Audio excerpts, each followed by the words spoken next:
को छू लेने वाली एक मोटिवेशनल कहानी।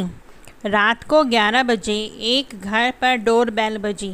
दरवाज़ा खोला तो देखा एक वृद्ध आदमी हांफते हुए हाथ में एक चिट्ठी लिए खड़े थे। दरअसल वह आदमी मोहन से मिलना चाहता था। मोहन ने उसको अंदर बुलाया तो उस वृद्ध आदमी ने मोहन के हाथ में वो चिट्ठी दे दी। मोहन ने वह चिट्ठी पढ़ी और उस ऑटो वाले को वापस जाने को बोला जिससे वह वृद्ध आदमी आया था। उस चिट्ठी में मोहन के पिता ने मोहन को उस वृद्ध आदमी की मदद करने को कहा था। वृद्ध आदमी ने मोहन से कहा कि आपके पिताजी ने बोला है कि आप मेरा काम ज़रूर करवा दोगे। मोहन ने भी उस वृद्ध आदमी को भरोसा दिलाया और खाना खिलाकर सोने के लिए बिस्तर लगा दिए। दरअसल बात यह थी कि उस वृद्ध आदमी के लड़के की सड़क दुर्घटना में मौत हो गई थी। बेटे की मौत के बाद उस आदमी को दैनिक खर्चों के लिए पैसों की ज़रूरत पड़ने लगी। उसके बेटे का डेथ क्लेम किसी कागज़ की वजह से रुक गया था जिसे पूरा करने के लिए दिल्ली जाने की ज़रूरत थी। वो वृद्ध आदमी कभी भी अपने गांव से बाहर नहीं निकला था, इसलिए उसको दिल्ली जाने में डर लग रहा था। अपने पुराने बॉस ने सहायता करते हुए उन्हें दिल्ली में अपने बेटे मोहन के पास भेजा।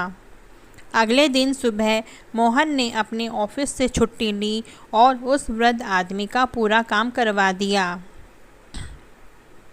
काम पूरा होने के बाद मोहन ने उस वृद्ध आदमी की टिकट भी करवाई और उसको एक मिठाई का डब्बा भी दिया था। उस वृद्ध आदमी ने मोहन को हाथ जोड़कर धन्यवाद दिया और कहा, बेटे तुम्हारे पिता धन्य हैं जो उन्हें तुम्हारी जैसी औलाद मिली। उस वृद्ध सज्जन ने मोहन से कहा, बेटा अपने पिता के लिए कोई संदेश देना चाहते हो तो उन्हें दे दो। तब मोहन ने कहा कि अंकल मैं वो मोहन नहीं हूँ जिन्हें आप ढूंढ रहे थे। मोहन ने कहा कि जब वह उस चिट्ठी को पढ़ रहा था तो उसमें मोहन के नंबर था और उसने उन नंबर पर कॉल किया तो पता चला मोहन यहाँ दिल्ली में नहीं है और कुछ दिन बाद लौटेगा। उस वृद्ध आदमी ने हैरान होते हुए पूछा, बेटा तुमने मेरे लिए इतनी तकलीफ़ क्यों उठाई? मोहन ने कहा, मैं आपकी उम्र, उम्मीद और तकलीफ़ को देखकर मना नहीं कर पाया। इतना सुनकर वृद्ध भावुक हो गए और नम आँखों के साथ यह कहते हुए अपनी बस की ओर चल दिए कि कौन कहता है कि भगवान नहीं होते हैं।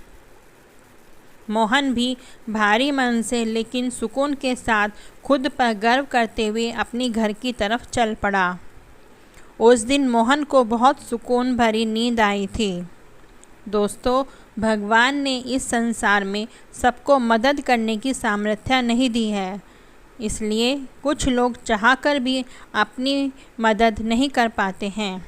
लेकिन यदि आपको भगवान ने इस काबिल बनाया है तो यह जिम्मेदारी आप ज़रूर निभाएं। जब जीवन को पलटकर देखोगे तो सिर्फ ऐसी ही कहानियों की वजह से आपको अपने जन्म पर गर्व होगा। यदि अभी तक आपके जीवन में ऐसी कहानियाँ नहीं हैं तो आप इन कहानियों का निर्माण शुरू कर दीजिए। किसी ने क्या खूब कहा है, मदद करने के लिए केवल धन की ज़रूरत नहीं होती, उसके लिए एक अच्छे मन की ज़रूरत होती है। अगर यह कहानी आप पसंद आई है तो इसे अपने दोस्तों के साथ शेयर करें।